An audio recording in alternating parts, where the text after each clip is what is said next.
Hey guys, here we are and welcome to the first part of the What Matters Most series, in which we'll be finding out which component of a car has the biggest effect on its performance. In this season of this series, we'll be on Gran Turismo 4, driving a Honda NSX around Laguna Seca, using all three of these components throughout the series to get a fair reflection of what matters most. So why Honda NSX? Well, it's a great and very underappreciated supercar that is luckily getting relaunched soon, but still doesn't get the love it should, when, in all honesty, it's a fantastic supercar, with a chassis that was designed by Ayrton Senna himself. I mean, what more do you want from a car? Why Laguna Seca? Well, it's a fairly short circuit that puts cars through their paces, thanks to the sheer elevation changes, and the mixture of fast and slow corners, the king of which is the legendary corkscrew corner, which is unlike any other corner in any other track in the world. Due to its sheer elevation change and how it S's on the way down to test the car and driver's ability to manage the quick change in weight balance changes, not to mention its blind entry just to make it even more challenging.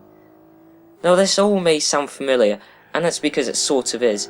That is because Jeremy Clarkson drove the same car around the same track on the same game in late 2005 on Top Gear. So to celebrate the 10-year, although it is kind of more like 9 years, anniversary to that great feature, let's relive it a bit. But before we do that, Jeremy does link quite nicely to the topic of this first episode, the driver. How important is the driver to the whole operation? Well, Jeremy, who is a very experienced motoring journalist, set a lap time of... Come on! 141, there it is. Piece of cake. But can I beat that? As a 16-year-old who has never driven a car before and isn't even old enough to get his driving licence in the UK, well, let's find out if I can beat him anyway, as the lap starts. Now, as we're coming round the first corner, yes, this bend in the straight is actually classed as a corner, and we're braking now hard down into the second corner, or the first proper corner really, which is a 180-degree turn, and we've taken it well, getting close to the apex on the way out, and now we're going to come into turn 3 with a slightly weird entry there, to be honest, but we've hit the apex on the way in and the way out, and we've passed under the tunnel for first sector time of 25 seconds as we slide. We basically drift through turn 4 there. That was a very interesting line for me. So now we're just going to come under the next billboard advertising an RX-8, which is, well, why do you want an RX-8 when you got an NSX to us? And we run a bit wide at the end of turn 5, but it doesn't matter because we're going to go now back uphill from that downhill stint we just had, and we're going to come on here. Are we going to drift it through this corner? We sort of slid it through there a bit, being very aggressive of how we're driving the car at the minute. And now we're coming to the corkscrew. As you can see, we got the blind entry here. We're going to brake just as we go over the crest, and we're going to turn in now, and I think the back might just have gone into the gravel there. But it doesn't matter, we come out from the corkscrew, we're going to run back downhill, down this corner, which is very tricky to take as it's, going downhill. And then this corner similarly, because it just dips downhill right before the corner. But we just kept onto the track without running out wide. And now we're going to come onto the last corner, and we brake, we turn, and we miss the apex slightly on the way in, but it doesn't matter, we've still got a pretty decent exit, and we're just going to power on through to the finish line where we set a lap time of 1 minute 39.735 seconds. It's a brilliant lap time there, I think, and it's the best I could manage really. And bearing in mind that was the standard NSX, we haven't made any changes to it, any modifications. That is the standard NSX as you buy it from the showroom in the game. But anyway, now that lap time is the benchmark time for the whole series, as that is the car in its standard form. All we did was buy it from the Honda showroom, and all we've done since then is take it for a car wash and change the oil. That's all we've done. We've done nothing else since. That is as standard of an NSX as you can possibly get. Also, another important thing to mention is how I've turned off the traction control and stability management, so all driving aids are off. So 1:39.7 is the standard time for the whole series, with the difference being between us two drivers being 1.4 seconds. But I don't think it's entirely fair to compare only two drivers. So let's bring in a third one, and we'll get Gran Turismo 4's very own B-Spec driver.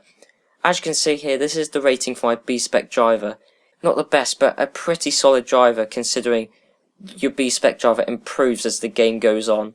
Now you can see he got the 3 stats on the side he's judged on, and they're rated out of either 99 or 100, I don't know. But as you can see here from the stats, he's a pretty highly rated driver, and should be a very good comparison for me and Jeremy to go against. So let's put him into the NSX and see how well he does. So as we can see here, the B-Spec driver has a scale between 1 and 5 on how fast we can set him to be. 1 being slowest and 5 being the fastest. Although obviously the faster you make him go, the more chance they will have of going off track and crashing. But as my driver is so skilled, he probably won't be making any mistakes.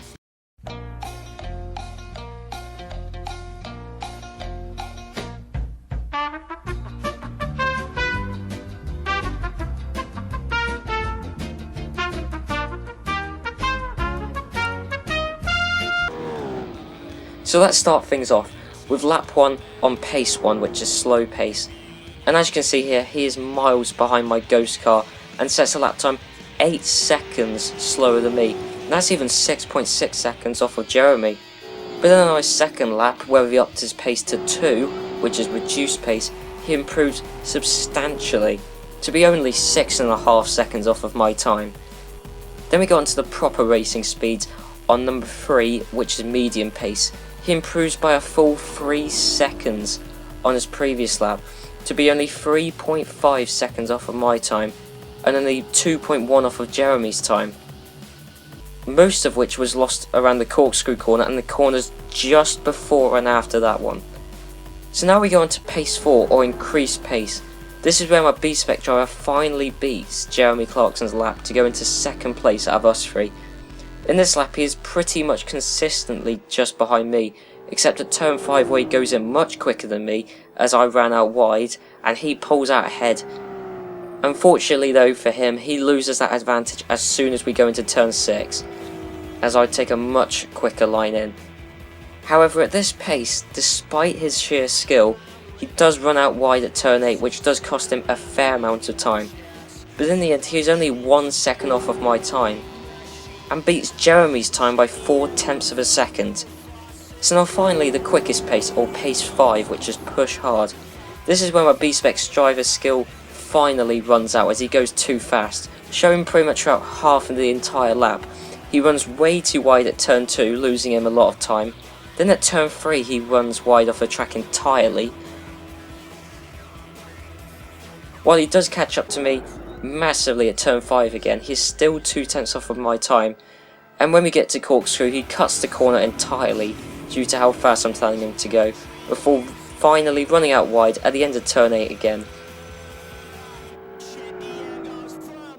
But all these minor mistakes means his lap time on push hard is only 0.1 slower than on increased pace, despite how many mistakes he made. But that is because every other corner he drove was driven flawlessly. So let's finally have a look at how important driver is to a car's lap time. Well, I was the fastest of us 3 by saying a lap time of 1:39.735. B-Spec's fastest lap time was on increased pace with a time of 1:40.793 seconds, which is just over a second slower than me, despite him setting a 1:47.741 on slow pace, which was 8 seconds slower than me. Finally, in third place was Mr. Jeremy Clarkson himself, saying a time of 1:41.148 seconds, only 0.4 slower than my B-Spec, but 1.4 seconds slower than me. So that means the total time a driver can cost, or at least in this example with these 3 drivers, is 1.4 seconds, meaning the podium, assuming there would be one, would look something like this.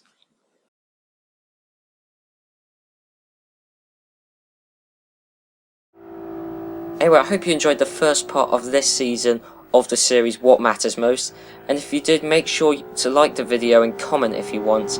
Next time we'll see how much of an effect tyres have on a car's performance, so be sure to watch that next part, and I'll see you then.